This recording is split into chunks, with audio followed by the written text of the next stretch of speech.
over 55 years, your source for agribusiness news and features from around the Southeast and across the country, focusing on one of the nation's top industries, agriculture. The Farm Monitor is produced by the Georgia Farm Bureau in association with Abraham Baldwin Agricultural College.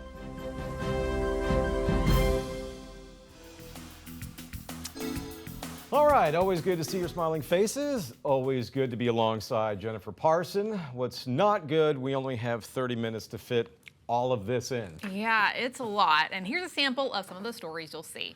From storms to saturated fields, Georgia's tobacco growers are feeling the pressure. We'll have the latest from this year's tobacco tour. Also on the program, turns out peanuts aren't just for snacking anymore. See how researchers are turning this southern staple into a game changer for poultry feed and local farmers. Oh, embrace yourself for this. Cherries, toasted bread, cookies, and a whole lot of laughter. Dr. Tracey Brigman is back in the kitchen for another round of meals from the field. 2 simple cherry-inspired recipes you'll want to try, and yes, she promises at least one of them is healthy. That and so much more straight ahead on the Farm Monitor. While it may not grab the same headlines as North Carolina or Kentucky, tobacco remains a vital part of the agricultural backbone in Southeast Georgia, supporting more than 20 counties across the region. But as Damon Jones reports from this year's Georgia-Florida Tobacco Tour, growers are facing an uphill battle. A string of tough seasons marked by unpredictable weather has delivered a major blow to production statewide. With harvest season right around the corner, tobacco growers from around the state took some time out of their busy schedule to get a first-hand look at new seed varieties, disease management techniques, and large-scale production during this annual tour across Georgia. In addition, it also provided them with an opportunity to connect with experts from all sectors of the industry. They've worked hard to put in variety plots or chemical plots, and it's nice for them and the county agents that have put in that effort to have time to spend with folks from a variety of tobacco purchasing companies, seed dealers, chemical dealers and representatives. And this will be an important crop for these growers, as last year's production numbers took a major hit after unexpected storms ripped through the area right in the middle of harvest season. I guess it was August the 5th last year when we had Debbie to come through, and it reduced our tobacco yield by as much as 40% across not only Georgia, but South Carolina, North Carolina, and Virginia agreed that we lost about 40% as that storm went up through a very non-traditional area. However, growing season has been a big challenge for growers, with heavy rains saturating this year's crop over the past few weeks. Tobacco doesn't like wet feet. It doesn't tolerate excess moisture very well. And so in the more sandy areas, you'd hope it would drain out, leach through, but there goes nitrogen and potassium with that excess rainfall, and so you have a reapplication of fertilizer. If you don't get leaching, if you get just continual saturation of the soil, you get death of the roots as they suffocate, lack of air, and they don't regrow roots very rapidly. We've, for all intents and purposes, lost about 750 acres of tobacco up in the Claxton, Candler County, Taplin County, Evans County area. While the overall number of tobacco growers in Georgia has fallen more than 90% over the past 2 decades, it remains a key economic driver for these areas of the state. It also carries on a tradition for these families that date back many generations. This area of the state is just prime for producing tobacco. Flue-cured tobacco is what we produce. We're down to a very small number of growers in Georgia and in Florida. These are growers that historically, because of their family in most cases, they've grown up with tobacco. They know the culture of tobacco. They're immersed in the industry, including the agribusinesses that are involved. Reporting from Appling County, I'm Damon Jones for the Farm Monitor. Our team attended the 15th annual Peaches and Politics event at Dickey Farms. The annual event brings voters and lawmakers together to talk about upcoming elections and issues. House members, Senate members, and state elected officials were all in attendance. While there, we caught up with Tyler Harper, Georgia's agriculture commissioner, who said the event is a great opportunity to combine agriculture and politics to show just how important ag is to our state.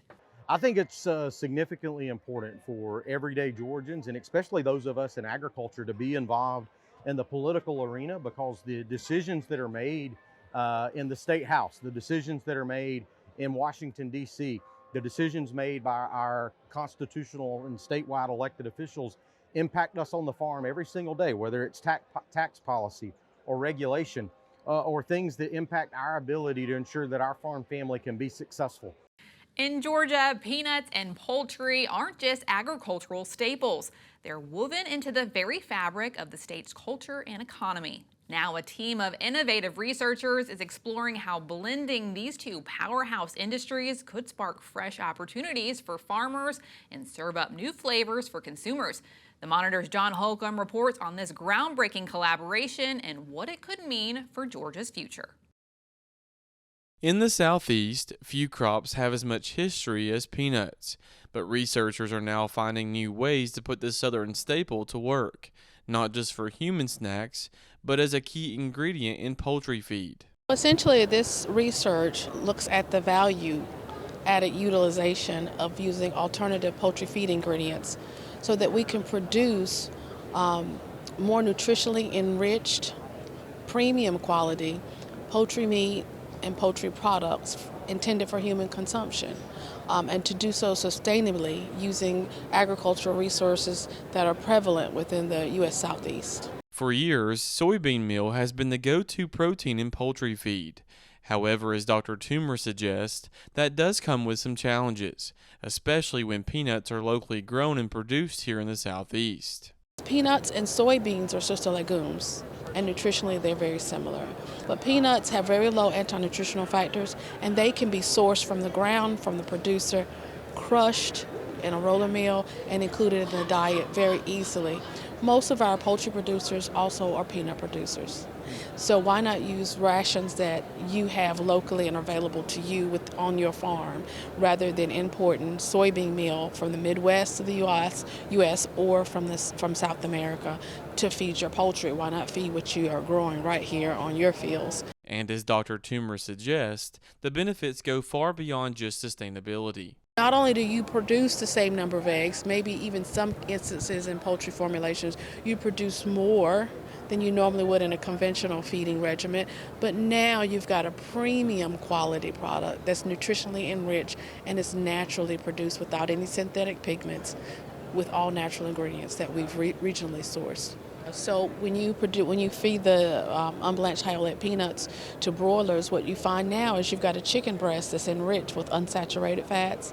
It has even less saturated fat than the conventional chicken breast that you buy at the grocery store. And now the skin has a beautiful golden color, which most consumers prefer.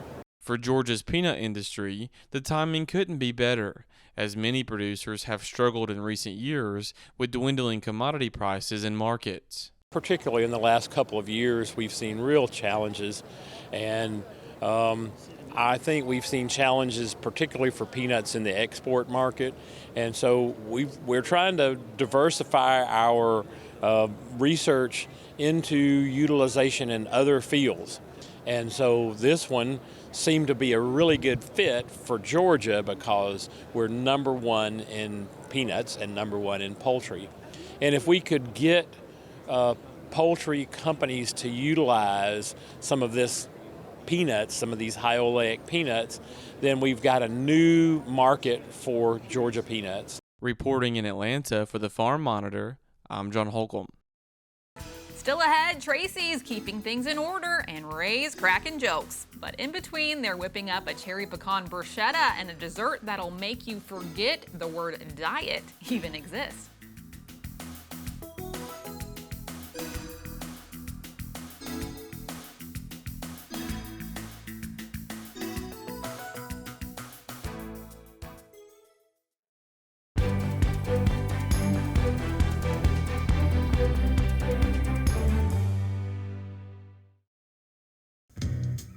Oysters are great for the economy. They are one of the most environmentally friendly ways of doing aquaculture. They naturally filter feed, and we don't have to add anything to our waters. And it's also a way to help build a clean industry along our coastline. Currently, we do a lot of work focusing on oyster aquaculture, and specifically running a hatchery to produce oyster seed for farmers to grow up to commercial size for sale into the half market. It was kind of like a back pocket dream, if you will, that maybe if we did end up retiring in Georgia, we would try to get into oyster farming. We actually came down and visited the UGA Marine Extension Hatchery because we had learned that they were trying to start an industry here. As we were working to get set up, we would always call, text, email, ask questions. They've tested most of the types of equipment. They obviously know what makes an oyster grow in a healthy way. Part of being an extension agency is we're here for advice. We will answer their questions they have about gear, about site location, and then for those that have a lease, we'll go out there with them on their lease. The idea is to help them maximize the product that they have. We felt like we instantly had, this whole team of people who would support us and answer any questions. And that's true for the UGA lab all the way to other oyster farmers that we've met at events along the way. Marine Extension in Georgia Sea Grant has been recycling oyster shell along the coast for about 20 years now. And it's been great to see entities such as Shell to Shore develop in the inland areas to start capturing that shell that we've never been able to reach. We've actually got 2 Shell to Shore locations where we recycle, one in Atlanta, one in Athens. We're up to like 27 restaurants statewide. It's a win-win, we think. Collecting the shell allows you to create more oysters. They're great for erosion prevention, storm mitigation, but they're also just great habitat, ecosystem engineers, as we call them. Healthy coastal ecosystem is good for all kinds of other fisheries, good for swimming in beach water. Oysters filter like 50 gallons of water a day. And there's a whole bunch of people in the service industry in these restaurants that are interested and love the idea of doing this work. And it's as easy as us not throwing the shell in trash cans. We're all trying to do our little part on the side, and collectively, I think we kind of rise together.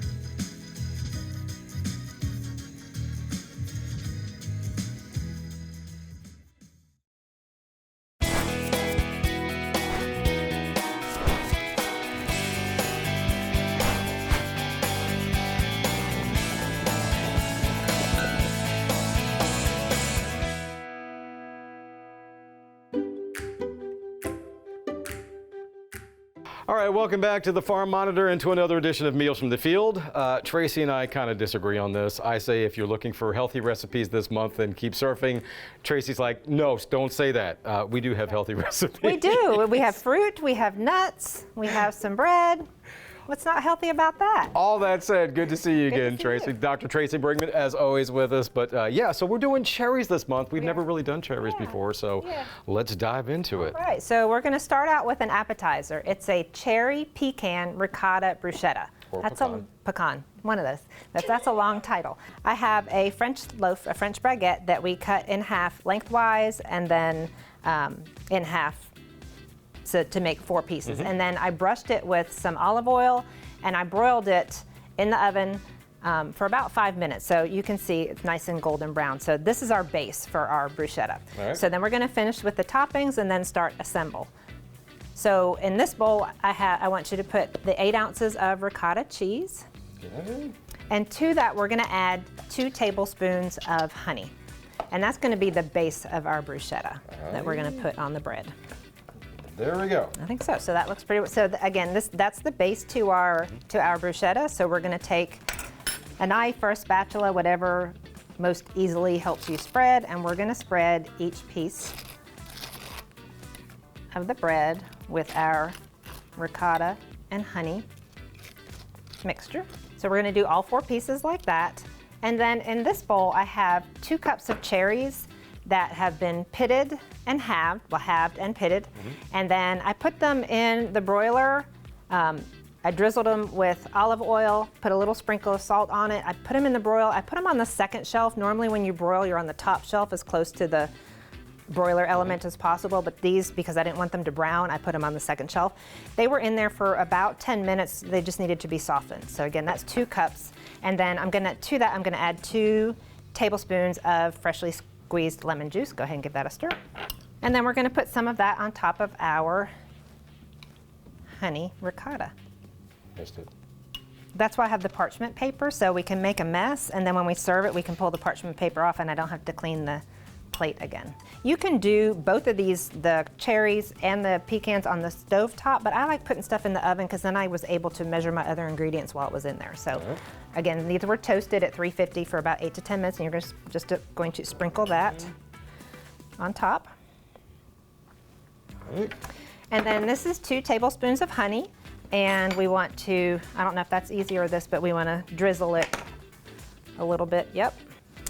Then we have some, this is the zest from half a lemon. Whenever you are using zest and the juice, you make sure you wash your lemon, but then zest it first, because once you cut it, it's really hard to get the zest off of it. So I zested it before I juiced it. And so a little bit, that's for all 4. That's for all 4. So sprinkle some lemon zest. And then to top it off, we have some chopped mint. So again, we're gonna sprinkle that on top. There is your cherry pecan ricotta bruschetta. Super simple.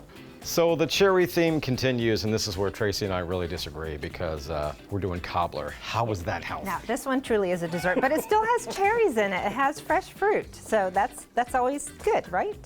So we're gonna do a chocolate chip cookie cherry cobbler. So do you like chocolate covered cherries? Love them. That's what it's gonna taste like with a cookie, chocolate chip cookie crumble on top. Okay. So we're gonna start with the dry ingredients. Well, actually, we're gonna make sure our oven and our pan's ready. So this is an 8-inch square pan. You can use 8-inch or 9-inch, but I buttered it. Okay. And my oven is preheating to 350.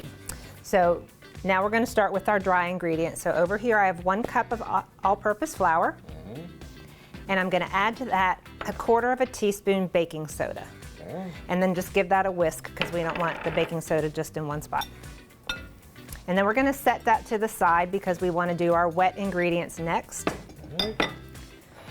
So in this bowl, I have 4 tablespoons of butter that I melted, and I'm letting it cool a little bit because I'm gonna add egg, and if I don't let it cool, I'm gonna have scrambled egg, and that's just not good in a cobbler. So this is melted, 4 tablespoons melted butter. To that, I'm gonna add 1/3 cup of packed brown sugar, and then 1/3 cup of regular granulated sugar. And then this is 1/2 teaspoon of vanilla extract. And then this is 1 egg. And then I want you to mix that together till it's well combined.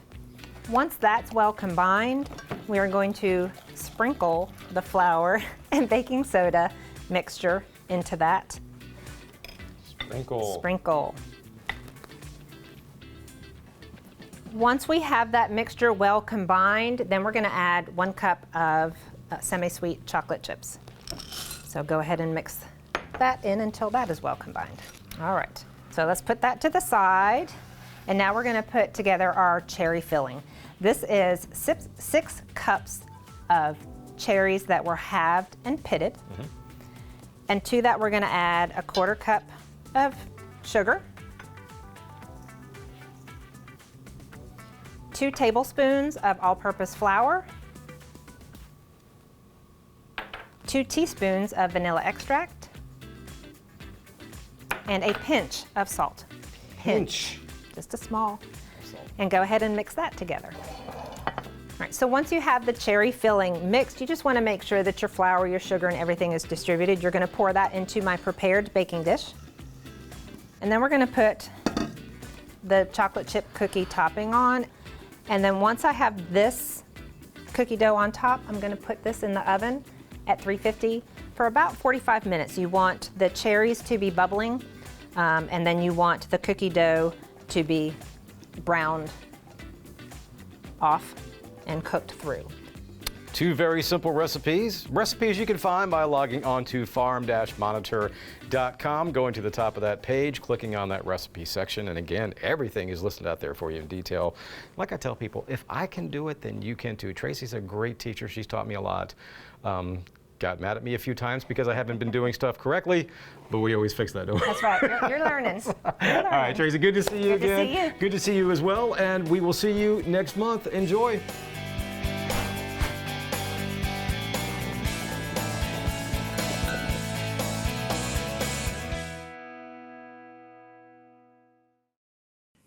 Tracey, Ray, thanks so much. Well, time to pay bills. But up next, it's Extension Corner time with Paul Pugliese. He's going to tell you the secrets to reviving those sad-looking azaleas plagued by the pesky azalea lacebug.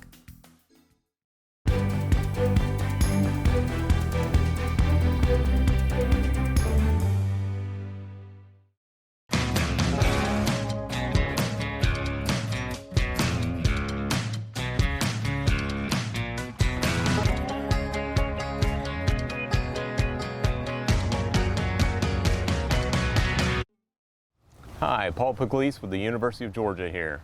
Today we're looking at azaleas. Every summer we get calls at the County Extension Office about some sad looking azaleas. And boy, are these sad looking azaleas here. If you take a good close look at the leaves on this plant, you can see that they have a very pale off-green color. The technical term for that is chlorosis. And chlorosis is literally the loss of chlorophyll from the leaves of that plant. And so chlorophyll is, again, that's a pigment that's in the plant that actually has that green color.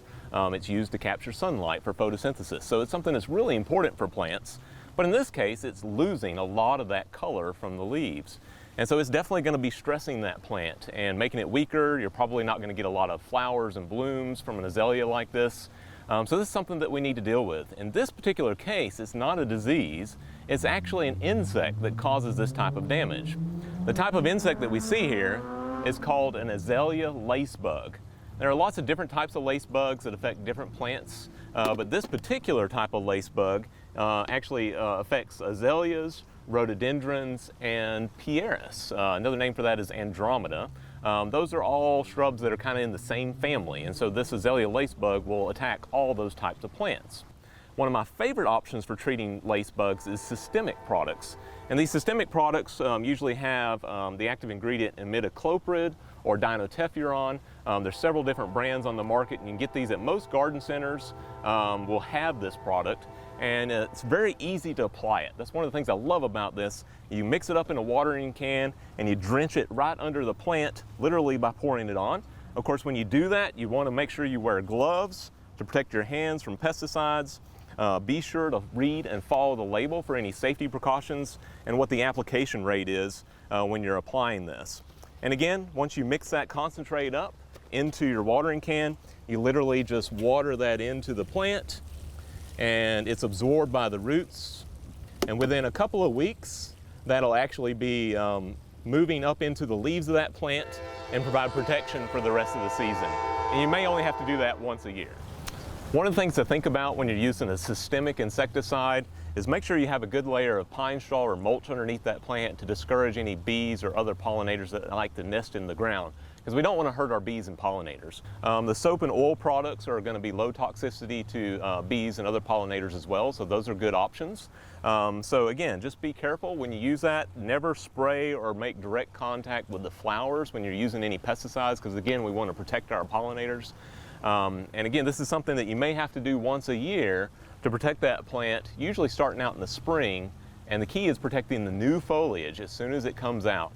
So if you have any questions about azaleas or anything in your landscape, you can always call your local county extension office at 1-800-ASK-UGA-1. You can go to our website at ugaextension.com and continue to follow us on the Georgia Farm Monitor.